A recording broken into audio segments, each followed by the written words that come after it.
Hi there. So if you are here, and you are listening to my voice, there's a good chance that you, like me, are one of the stalwarts. Yes, we are here until the end, waiting, oh so anxiously, to see Meghan's end. And today, I found an article that I think is very good news, and that tells us the end is coming. Failure is looming. And if you notice, all the grifters in this drama, they're starting to sense it. And you can see them starting to get desperate and anxious because failure is looming. Let's get into this. Now, this article that I'm going to go through, it is a Fox article.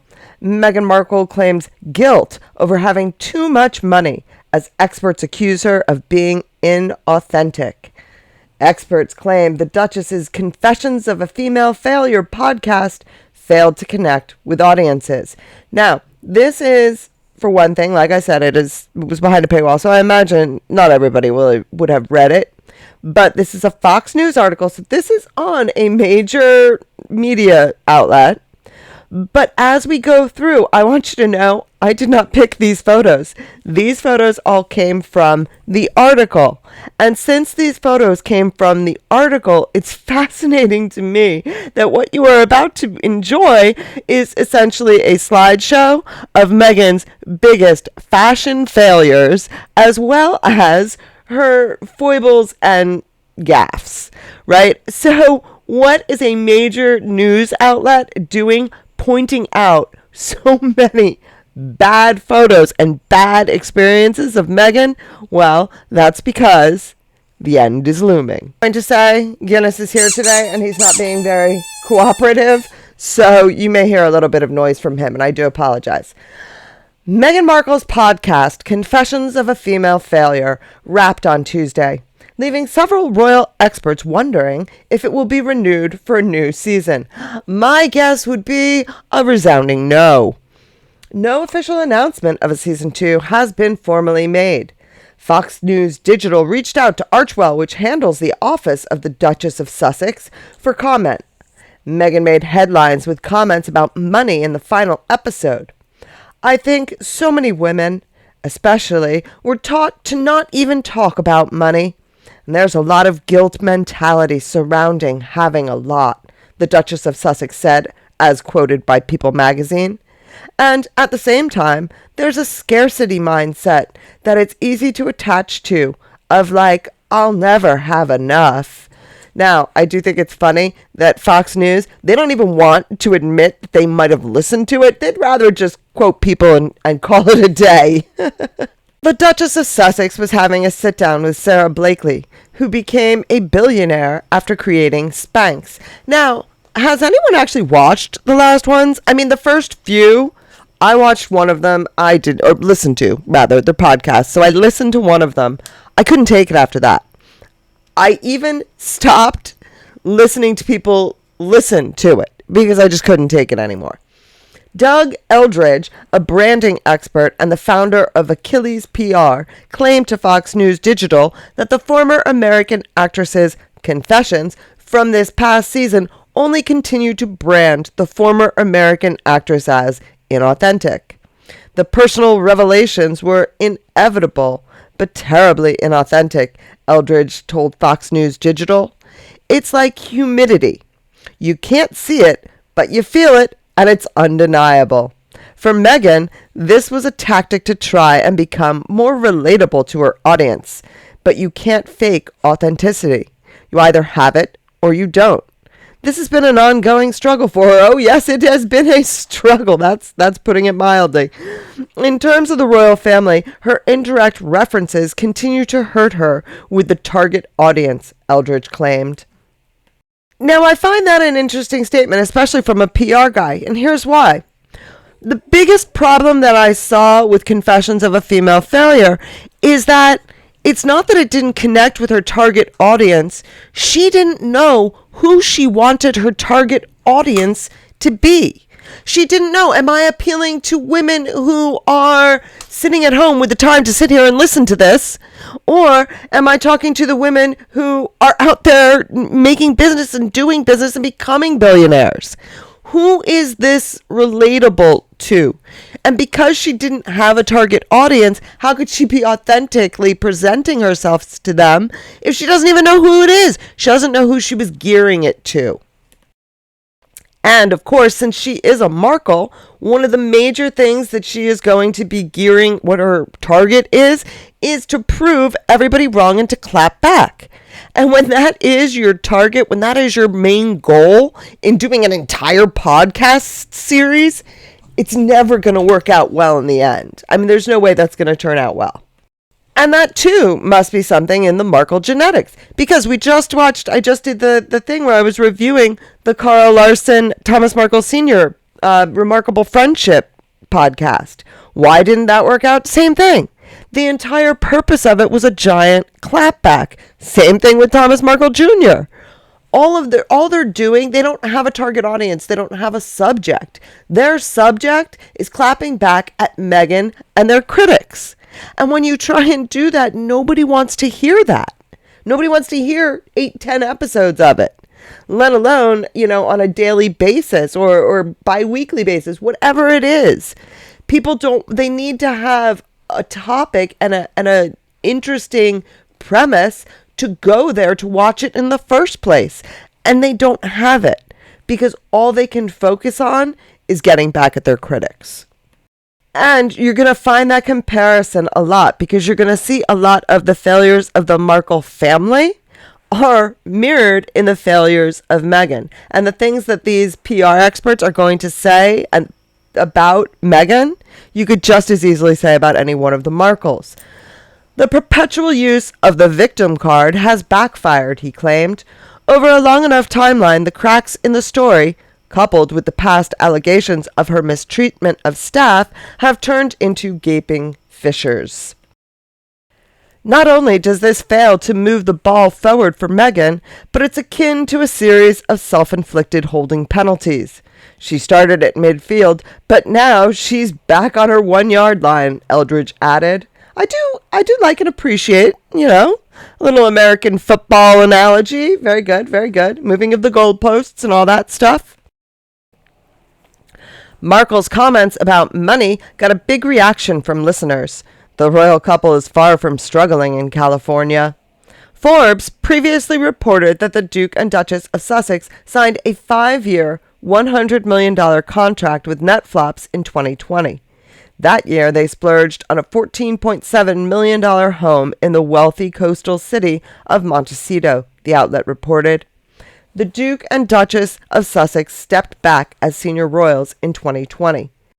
And I am getting so tired of hearing that. Yes, we know. They did it. It happened 5 years ago. Why does every article have to mention it? Oh, because that's the only way to mention why we would care about these people. Because they're former royals. Because otherwise, no one would care. In 2021, Meghan's husband, Prince Harry, told Oprah Winfrey in a televised tell-all that the royal family literally cut me off financially after their royal exit.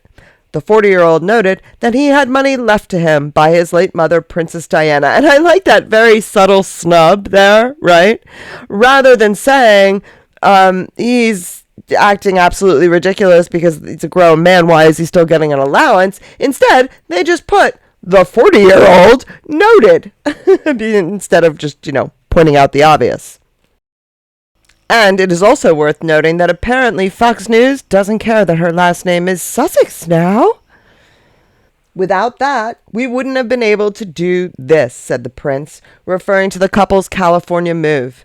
While they signed deals with Netflix and Spotify after their exit, Harry told the talk show mogul that was never part of the plan. Yeah, right, it wasn't, Harry. Then why on earth were all those people already in conversations with you before you left the United Kingdom? Does he think we're an idiot? Sorry. In the final episode of her podcast, The Mother of Two, which she has to mention apparently every time there's any sort of a conversation, described the difficulties she faced in running a business. She originally launched her lifestyle company as American Riviera Orchard in March 2024, but rebranded it to As Ever in February 2025 due to reported trademark woes. She partnered with Netflix, which premiered her lifestyle series With Love, Megan in March of that year. Now, again, a lot of subtle shade. They didn't outright say she changed the name because she couldn't realize how to get the trademark done, and it took her less than 11 months before she was already rebranding. No, they just subtly gave the dates and said, this is what happened. That's why I really liked this article, is that the shade is there. It's just very subtle. So you can't openly complain about it, but it's there. I was going to do it all by myself. Took a complete U-turn because I really believe in what Netflix and the CPG department are doing. But it is a different experience than if you're doing it on your own, said the 43-year-old. Hasn't she been 43 for like forever? I mean, it just feels like she ages like, at half speed.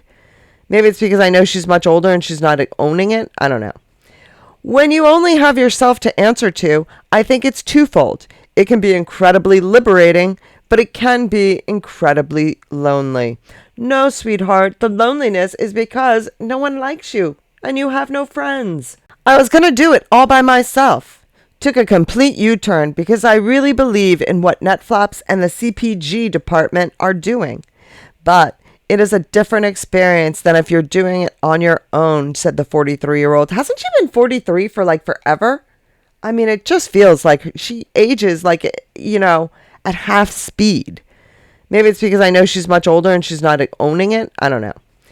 When you only have yourself to answer to, I think it's twofold. It can be incredibly liberating, but it can be incredibly lonely.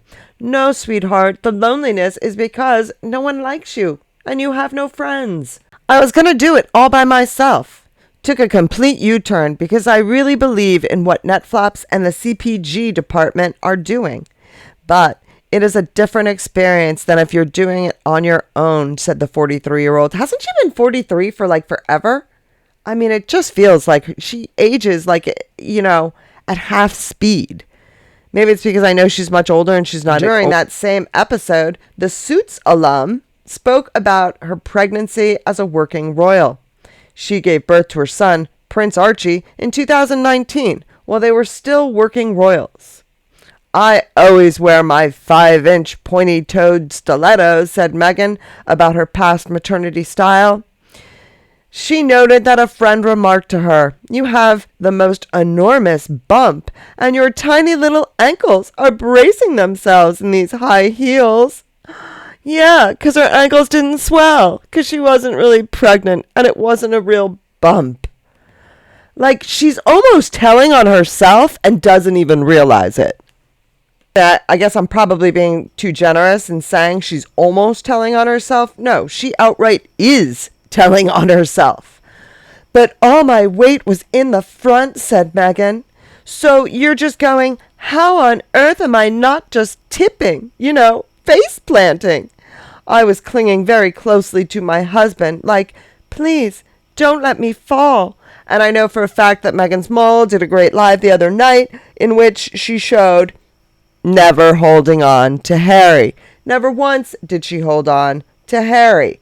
That was something that we all knew about long ago. We all already caught that. We all already said, how does a pregnant woman, 6 months pregnant, get up with the high heels and the squat? It's not possible without something to stabilize her. Why isn't she holding on to Harry? Now she's trying to tell us that she did. She didn't. In a previous episode, Meghan also admitted that royal motherhood didn't go according to plan. I will say for myself, especially when there are babies, and before I was a mom, I've always wanted to be a mom, she said. Didn't you always get that impression from Meghan? I mean, gosh, when she's gallivanting on a yacht, don't you just think in your head, oh, she just can't wait to be a mom? I was like, oh gosh, I'm going to give a speech with a baby on my hip. I had a whole vision. Granted, I had a lot of external things happening by the time I had both pregnancies and both babies, but it was not the way I envisioned it. Oh, heartstring, one tear, left eye. I mean, could she lay on the schmaltz anymore? I mean, it's just drowning in it. Following Megan's statements, Eldridge is adamant that her relatable role isn't convincing. Yeah, so here, the most important role of this woman's life is trying to convince us to care about her, and she's failing miserably. I mean, that's pretty much what he's saying there, right? My brand advice has been evergreen. Drop the act, quit the victim marketing, and just be yourself, said Eldridge. The show and podcast were your chance to do just that.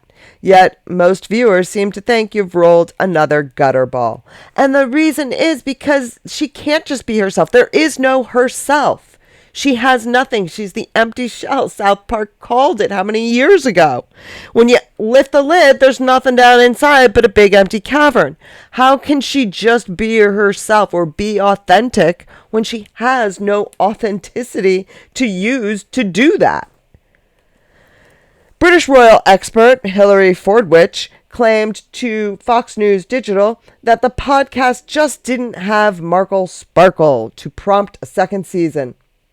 Now, we all know, right? Markle Sparkle, that's the name of Tyler Dooley, Thomas Jr.'s son's cannabis production. So I think she could be onto something here. That might have been what was missing in this podcast, enough to prompt a second season. It's noted that unlike her previous podcast Archetypes on Spotify, which had an all-star guest list, Confessions of a Female Failure is focused on conversations with female entrepreneurs. Yes, but it's the star power that will attract a wider audience, Fordwich insisted, which is absolutely true. Yes, you can say, this is the person who invented Bumble, or this is the person who invented Spanx, but we don't know those people, and we don't particularly care about those people. So even though we can recognize what their brand is, it doesn't mean that we recognize them and want to sit and listen to them. Now, could Megan have overcome that? Yes, absolutely. Had the first few episodes been exciting or engaging or interesting? Yes, she could have overcome that to the point that everybody wanted to hear what the Spanx woman was going to say because, all the previous people had done such a great job. But she didn't do that. Her first few episodes were as much failures as I presume the last ones were. So as a result, no one wanted to tune in. I swear. I've gotten to the point that I'm not even listening to people telling us what it's about because the first one was so god-awful. And the accounts that I heard from the second and third one were that they weren't getting any better. Given the dearth of high-profile guests, a future series looks unlikely, Fordwich claimed. Not only has she failed to attract marquee names, but her show has also received harsh criticism due to being so shallow, yet again, self-focused and lacking substantive business acumen. Well, can't say it any better than that or more clearly. Yeah, and it's spot on. Shallow, focused on her, and it lacks any actual business advice or planning or anything. This is her getting together with her girlfriends. Theoretically, although I don't think any of them are actually her friends, but they're getting together to talk about stuff. There's no business sense. There's nothing to be gained from this. She has failed to deliver beneficial advice to the audience. It's putting it mildly. Her conversations are centered on her own narrative, Fordwich claimed. She fails to probe her guests who could share valid experiences and or practical tips because she doesn't care about what they did in business. All she wants them to do is be there as the mirror to tell her how wonderful she is.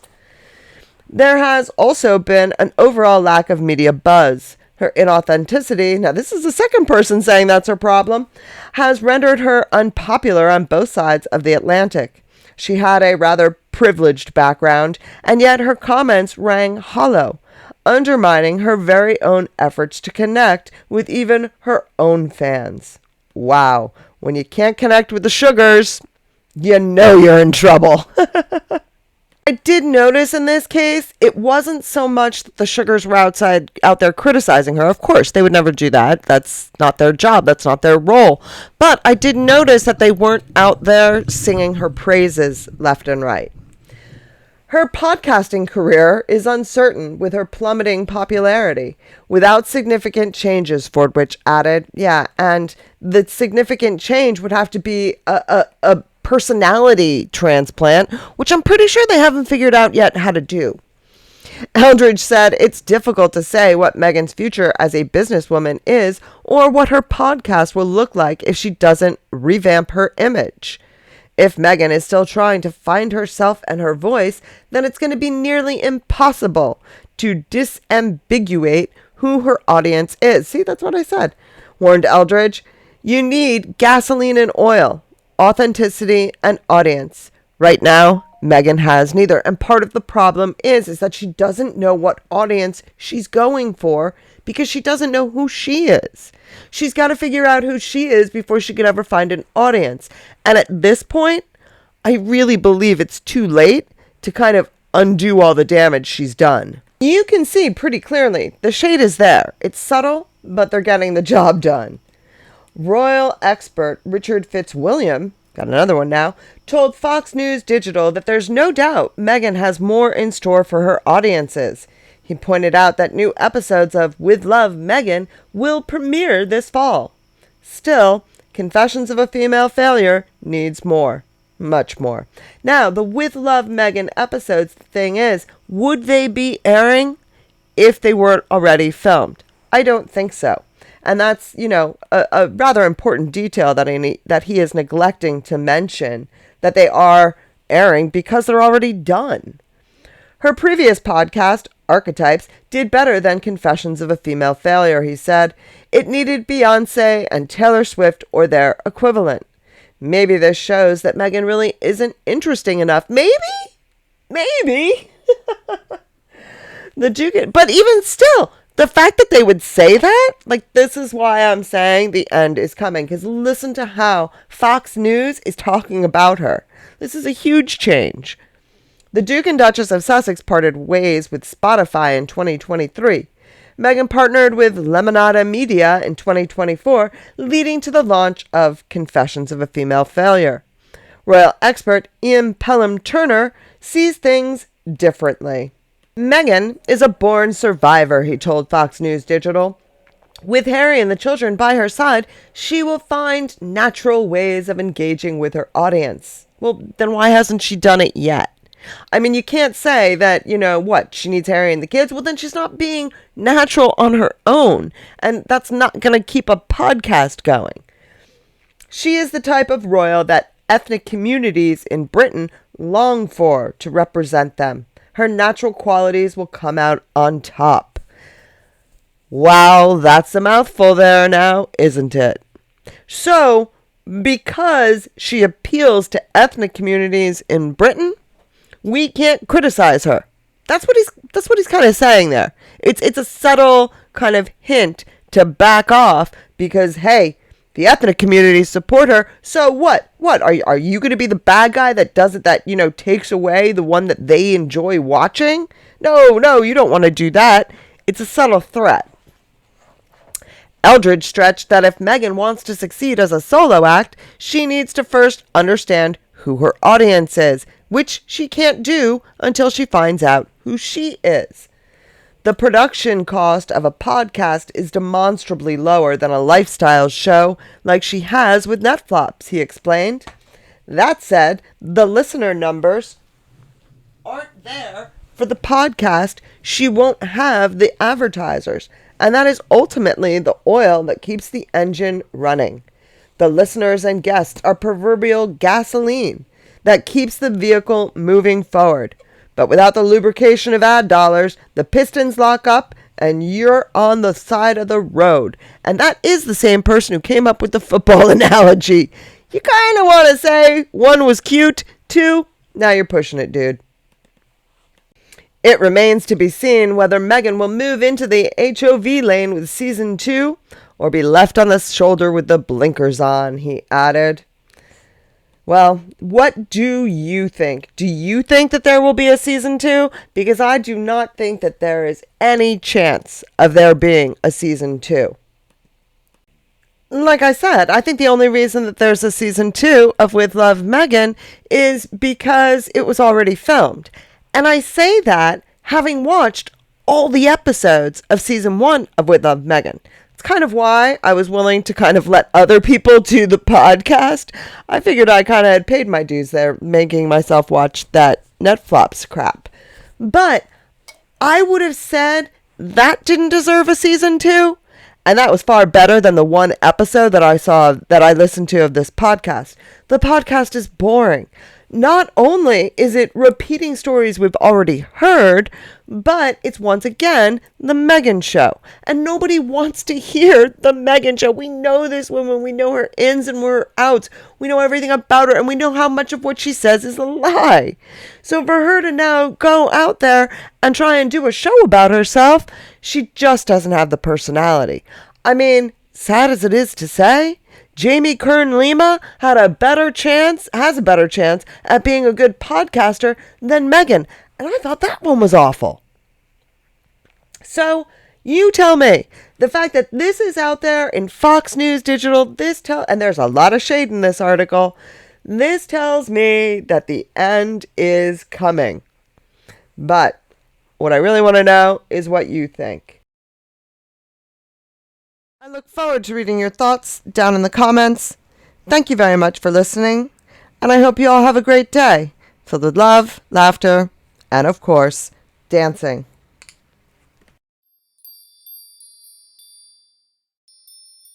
Dancing